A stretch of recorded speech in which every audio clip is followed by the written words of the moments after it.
देने वाले बैठे हैं।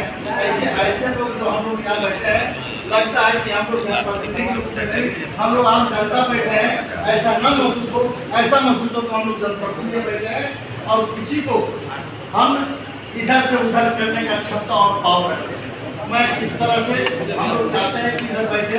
देखिए आज इंडिया गठबंधन के ओर से जो ममता भुनिया जी जो लोकसभा के प्रत्याशी बनाई गई हैं, उनका जिताने की बात तो है, लेकिन सबसे पहले जीतने की भी बात आपको है। आने वाला समय में अगर इस बार अगर जब फिर से बीजेपी की सरकार बन गई तो मैं समझता हूँ कि दोबारा चुनाव नहीं होगा। चाहे जिस प्रकार के प्रतिनिधि यहाँ हम लोग बैठे हुए हैं, दोबारा प्रतिनिधि का रूप में भी बैठने नहीं पाएंगे। तो आपको उधर जिताने की बात तो बात में है, पहले अपने जीतने की तैयारी को लेकर के आपको तैयारी करना है। जब आप अपने आप को तैयारी कर लेंगे तो ममता भुनिया में कोई हराने वाला नहीं है। मैं समझता हूँ कि आप जीत के तो ममता भुनिया जीतेगा। तो संविधान को अगर इस बार के चुनाव को जीत करके संविधान बता दिए और संविधान बच गया तो मैं समझता हूँ कि फिर दोबारा ये कोई आपको रोकने वाला नहीं है। इस बार अगर कहीं बीजेपी की सरकार बन गई तो मैं समझता हूँ कि फिर सैकड़ों वर्ष जब तक देश को आज़ादी की लड़ाई लड़नी पड़ी है तो तमाम लोग को बलिदान देना पड़ा, धनी चलना पड़ा है।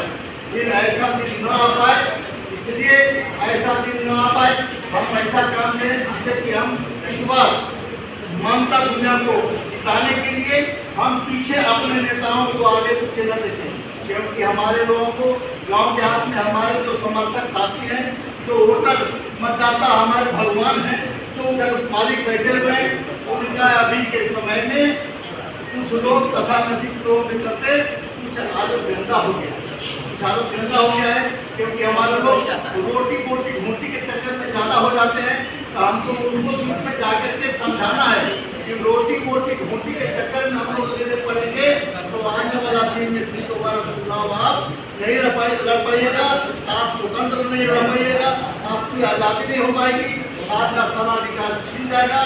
तो हमारे लोगों को उनके बारे में बताना है, क्योंकि कैंडिडेट हमारा जो है, हम लोग जितने जनप्रतिनिधि हैं, जिस तरीका से हम अपना इलेक्शन लड़े हैं, जीत कर क्या है, चाहे मैं जिला परिषद हूँ, चाहे प्रमुख है, चाहे आप पंचायत समिति सदस्य हैं, चाहे मुखिया है, वार्ड पार्षद हैं, जो भी पद पर है, आपको यह लड़ाई अपने हिसाब से, अपने पैसा से, अपने बल पर, अपने खर्चा से इसको लड़ाई को लड़ करके और इस सीट को जीत करके, लोकसभा का सीट जीत करके दिल्ली को पहुंचाना है। लालू जी को, हेमंत जी को और सोनिया जी को, ये तमाम लोगों को, हाथों को मजबूत करने के लिए और अपने आप को मजबूत होने के लिए इस सीट को जीतना जरूरी है। अभी आप लोगों के बीच में हमारे तमाम विद्वान साथियों ने अपने अपने हिसाब से बातों को रखने का काम किया है। मैं अंतिम बात कर करके, क्योंकि आज बहुत भाषण देने के समय हम लोग जितना इधर बेकार को कर रहे हैं, ये समय हम लोग को अपने अपने बूथ पर देना चाहिए। और बूथ पर जब दे देंगे तो हम समझते हैं कि जीतने में कोई हमको पीछे रोक नहीं पाएगा। हम इसीलिए मैं कहना चाहते हैं कि आज हमारे साथ जो भी विद्वान मत साथी हमारे हैं, हमारे बीच में बहुत सारे लोग हैं जो अपनी बात को रखेंगे, लेकिन हम लोग ने एक ही काम को करके जाना है कि हम लोगों को किसी को आसानी देखना है कि फलाने आदमी आएंगे हमको कुछ आर्थिक सहयोग देंगे या कोई सहयोग करेंगे तब हम किसी बूथ पर जाएंगे। अभी 5, 6, 7 दिन का 8 दिन का समय है। 8 दिन में हम लोग अगल बगल घूम करके एक प्रोपेगेंडा करके हम लोग एक माहौल बना लें और वोट पड़ने के 24 घंटा पहले अपने अपने बूथ पर जाकर के